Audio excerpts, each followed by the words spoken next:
Today I'm going to show you how to change the oil on your Yamaha RMAX. Your break-in service is going to be at 150 miles, and then you're going to do this every 1,600 miles thereafter. Now, it's a little different process than most side-by-sides. You've got 5 drain plugs and an oil filter. So we're going to go ahead and walk you through that. And this is just an easy way to make sure you get the most life out of your engine. So let's go ahead and get started.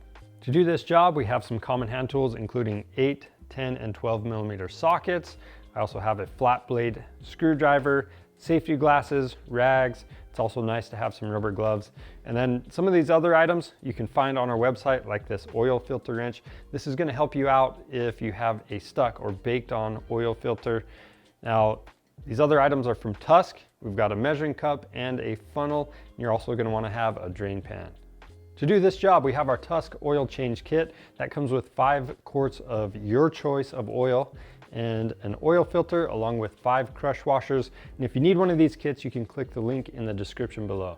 To start out, I'm going to run the engine in a well ventilated area for a couple minutes, then shut it off.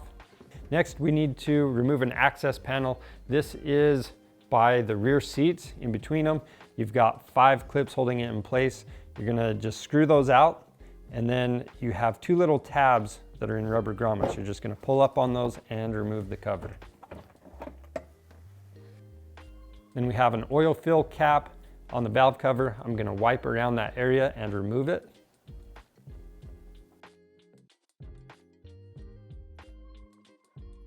Then for the oil tank, it's the white dipstick. Again, I'm going to wipe around it and then remove it.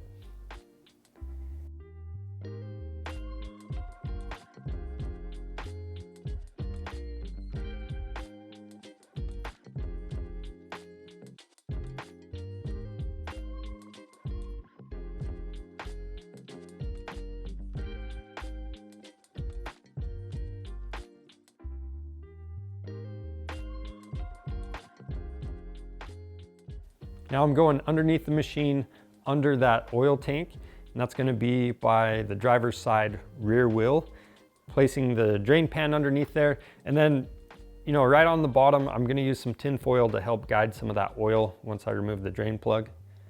Now to remove this plug, I'm using an 8 millimeter socket. We'll let that drain all the way out. Next, we have 2 crankcase drain plugs that we need to remove. And to locate them, you're going to look for an oval in the skid plate towards the rear of the machine. It's more towards the passenger side. And up in there, you should see these 2 bolts. You're going to use a 12 millimeter socket to remove them, and just make sure you have your drain pan underneath.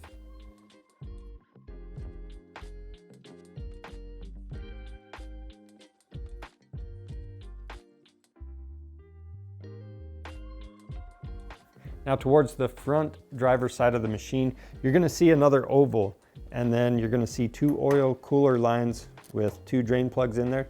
We're going to use an 8 millimeter socket to remove those, and drain that oil into our drain pan. After that, we're going to remove the old crush washers from each drain bolt.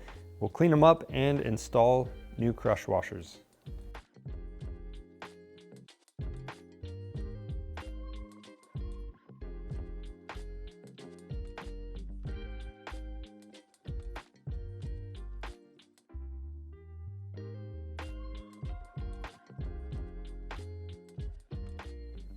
Next, we're moving on to the oil filter. So this is right by the passenger side rear wheel. You've got 1 trim clip in it. We're going to use a flat blade screwdriver to unscrew it. And then we have 4 bolts, and we're going to use a 10 millimeter socket and an extension to remove those. After that, the panel should just slide out, and I'm going to clean around the oil filter with a rag. Now to remove it, we are using the oil filter wrench.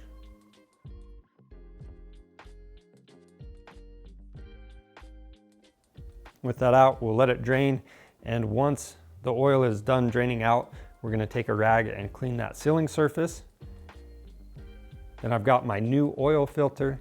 I'm going to make sure I have some fresh oil on the O-ring, and then I'm going to screw this on until the gasket lightly seats. and then I'm gonna go an additional 3/4 of a turn. I'm not using a wrench to tighten this down because if you do that, it's probably gonna be too tight and you're gonna have a hard time getting it back off for the next oil change. After that, you just wanna wipe up any spilled oil right there and then reinstall that cover.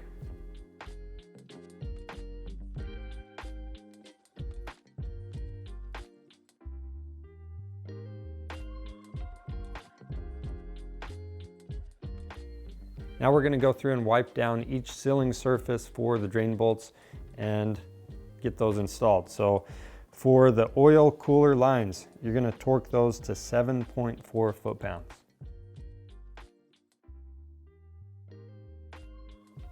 Now for the 2 crankcase drain bolts, those are gonna be torqued to 15 foot-pounds.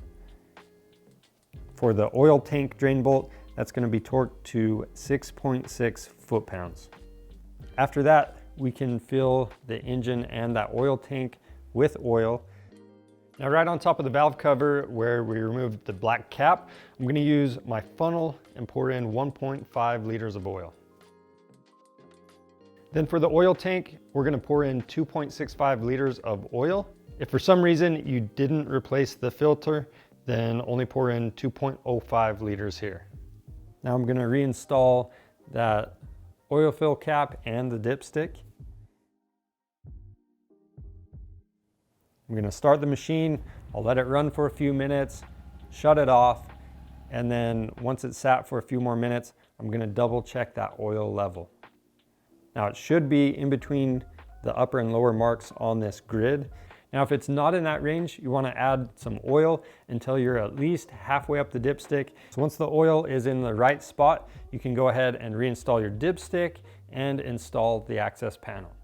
So that's it for the oil change on the Yamaha RMAX. If you need the oil change kit or anything else for your machine, you can find that by clicking the link in the description below or just head over to our website. We offer free shipping on orders over $75. And if you want to see more helpful content like this, make sure you subscribe to our channel. I'm Charles with Rocky Mountain ETVMC. Thanks for watching.